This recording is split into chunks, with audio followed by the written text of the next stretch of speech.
You have one of the hardest fades there is on top of your head. So who cut your hair? Well, you cut my hair, but you didn't always cut my hair because you was a butcher.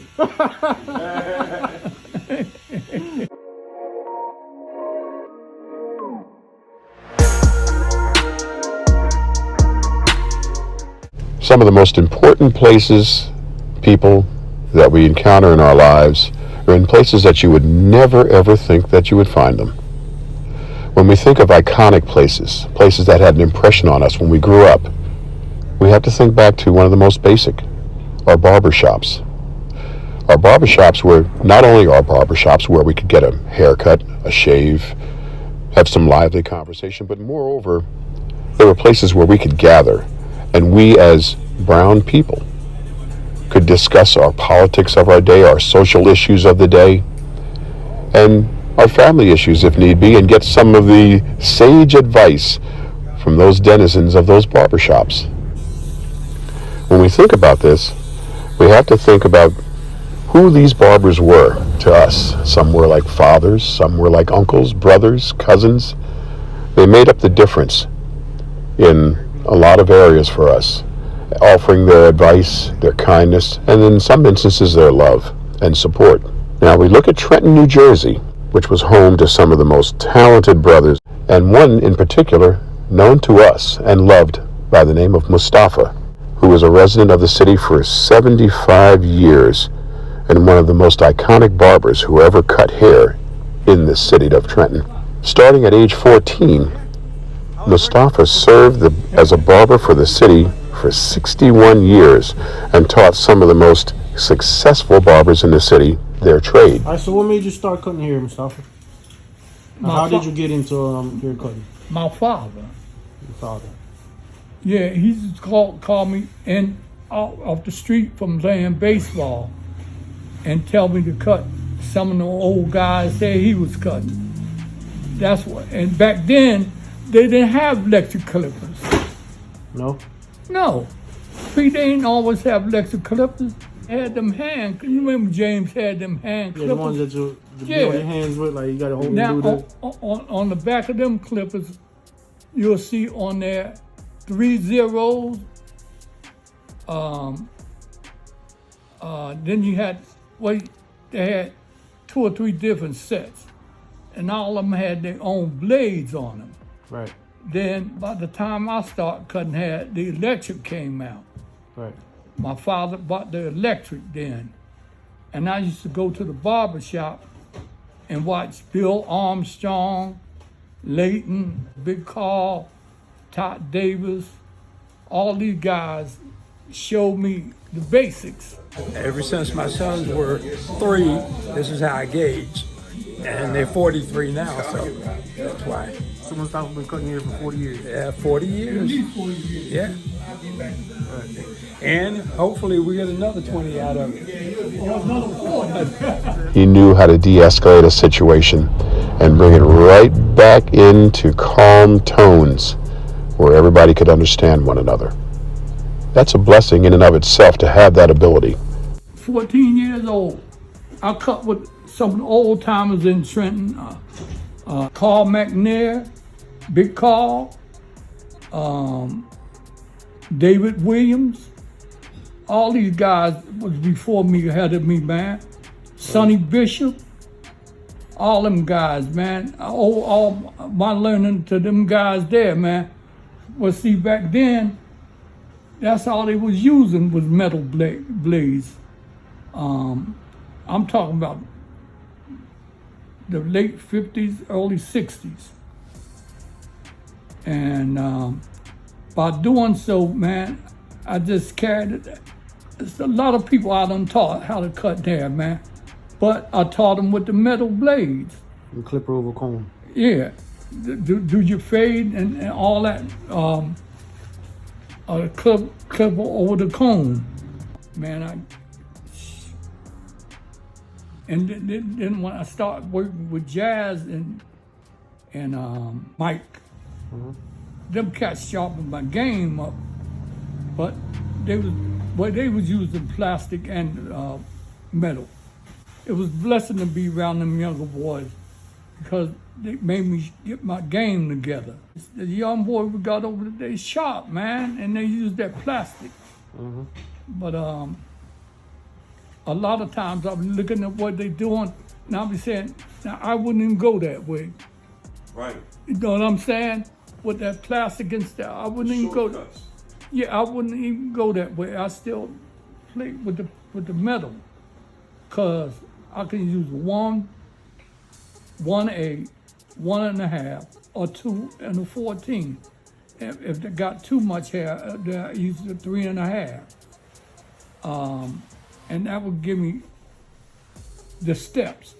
Other words, barbering is steps. You don't build a house from the top down, you build it from the bottom up. Cutting hair is the same thing. You cut from bottom up. I actually fade from the top down before, and a lot of new barbers do that too. Well, Well, you know, the game has changed now. Yeah, if You know what I'm saying? Yeah, but if you learn that technique, it's all right. We creatures of habit. And once you learn something by habit, that's what you stick with, because it's become a habit to you. Right. And the way I cut it is it's a habit. I don't try, every now and then I try something new. The game has changed, I see it change. Like I see a lot of young boys don't use the shears no more. They don't use no scissors no more. Well, shears, they not scissors, they shears. And how can you have a finishing product when you don't use the shears? You should use the shears to finish your cut. But again, the young people that's getting their hair cut, they don't ask for the shears no more. If I was teaching, that's one thing that I would teach, the rudiments, the basics. Give anybody the basics to anything, and it can grow, man. Right. It's like if you plant a seed, you ain't got a full-blown tree. From the beginning, you got to let the seed germinate. The same thing with barbering. You got to let all the avenues that you go through, you got to let it all germinate. And once it germinates, then you get the product that you want. I don't think I was the greatest or the best, but at the time coming up, I thought I was pretty good. I mean, you was my teacher, so, you know. Like I said, I taught a lot of cats. Monk, God rest the dead. Leroy, God rest the dead. Brenda, I taught Snoop. I taught a lot of people, man. Like a lot of people taught me. Just like you be a teacher of a lot of barbers as you come along. Right. You pass this thing down to the next young barbers. That's why it thrills me to see people like yourself, Will, Jazz, Mike, Jabri now, Avis. You know, well, Avis been doing it a little while now herself. But all I'm saying is you pass it down. Right.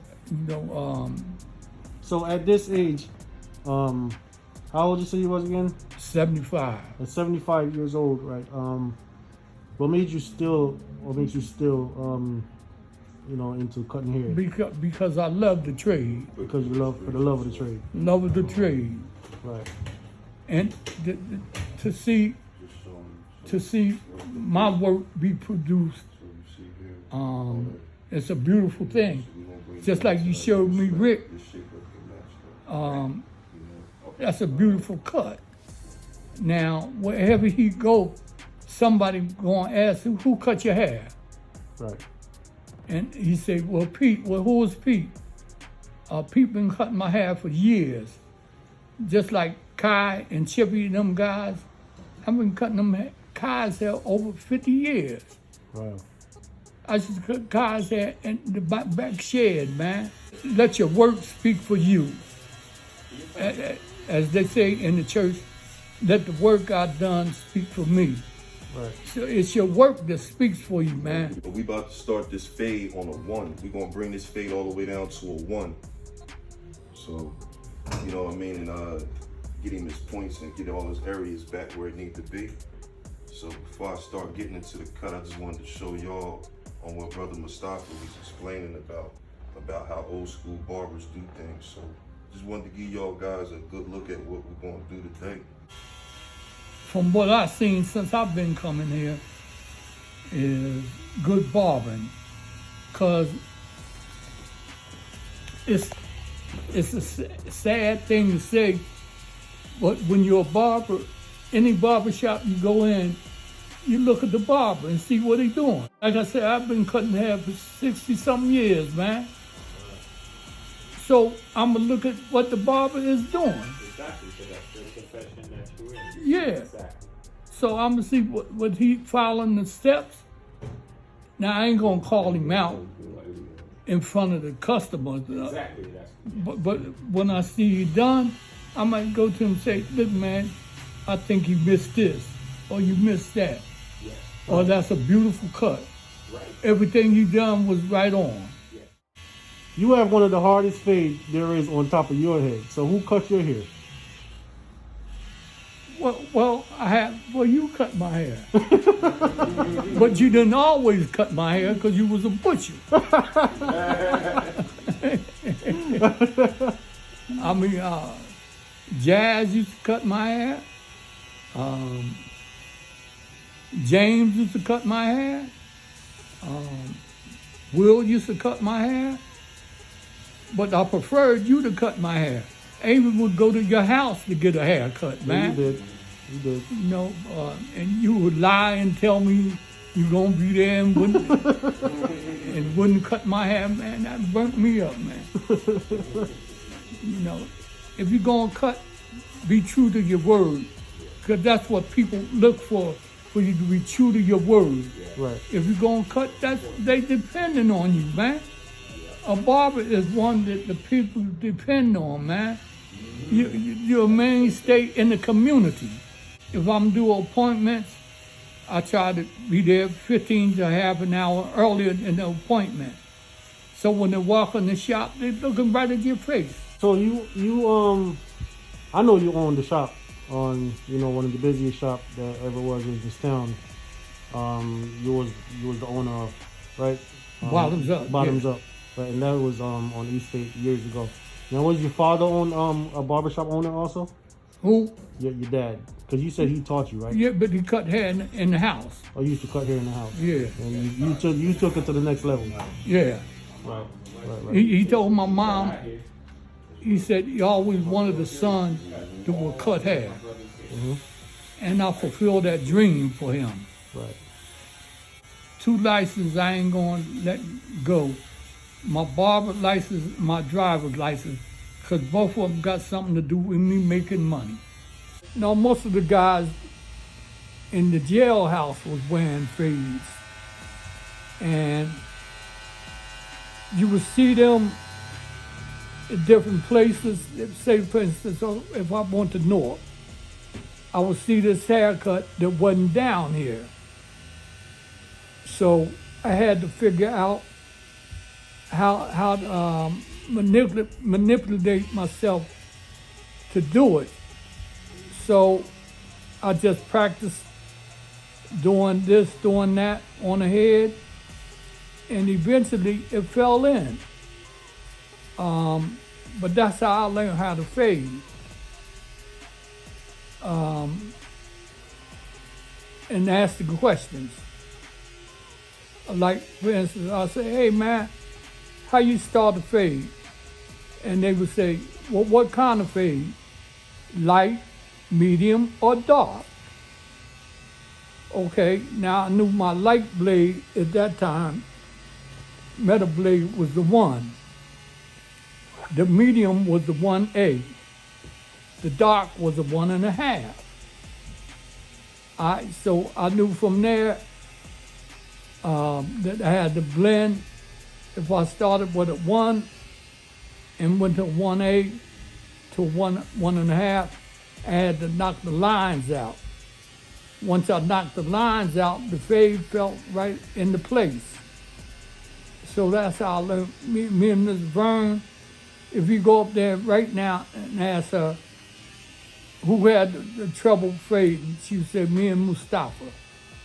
Because it's a lot of things I just try to do with the fade. I just leave the back like a mohawk on the back Right.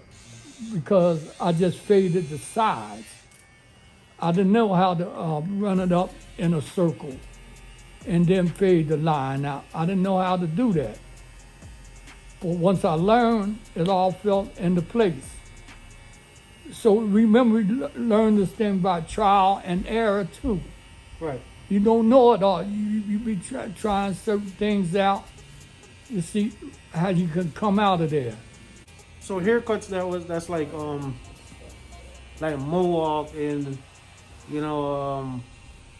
the fade and all that stuff that's like back in now, because back in the days everybody used to wear those haircuts anyway, and then everybody started doing like regular haircuts. You know what I'm saying? Well, I never bought into the mohawk, the Washington Square.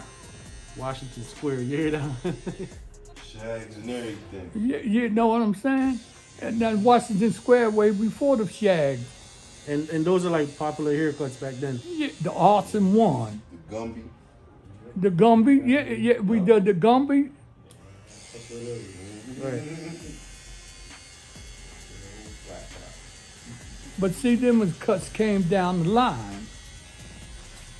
They wasn't in the 50s. Right.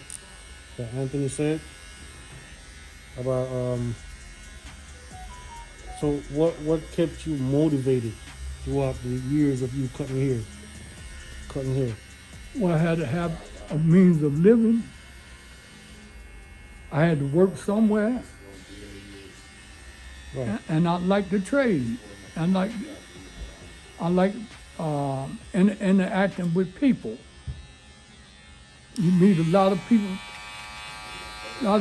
cutting hair.